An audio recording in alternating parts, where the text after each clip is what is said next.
વાક શક્તિ ન્યૂઝમાં આપનું સ્વાગત છે। બુટલેગરની ચાલાકી પર ગરબાડા પોલીસ પડી ભારે।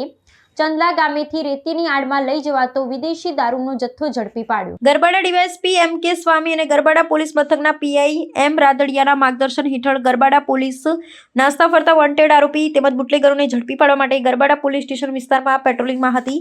તે દરમિયાન ગરબાડા પોલીસને ખાનગી રાહે બાતમી મળી હતી કે ચંદલા ગામે બુટલેગર નવો કિમિયો અજમાવી મધ્યપ્રદેશમાંથી વિદેશી દારૂનો જથ્થો ટ્રેક્ટરમાં રેતીની નીચે સંતાડી ગુજરાતમાં લાવે છે। જે બાતમીને આધારે ગરબાડા પોલીસે વોચ ગોઠવી હતી। પોલીસે બાતમીવાળું ટ્રેક્ટર આવતા તેને રોકી તેની તલાશી લીધી હતી, જેમાં પોલીસને રેતીની નીચે વિદેશી દારૂનો જથ્થો ભરેલ જોવા મળ્યો હતો। પોલીસે ટ્રેક્ટર ગરબાડા પોલીસ મથકે લાવી રેતી ખાલી કરતા તેની નીચેથી વિદેશી દારૂનો જથ્થો મળી આવ્યો હતો। પોલીસે ટ્રોલીમાંથી ₹2,28,000નો વિદેશી દારૂની 1200 બોટલ તેમજ ટ્રેક્ટરની કિંમત ₹4 લાખ મળી કુલ ₹6,28,000નો મુદ્દામાલ જપ્ત કરી મધ્યપ્રદેશના બુટલેગર કૈલાસભાઈ મગનભાઈ માવીને ઝડપી પાડી તેની સામે ગુનો નોંધી કાયદેસરની કાર્યવાહી હાથ ધરી હતી। રિપોર્ટર રાહુલ ગારી।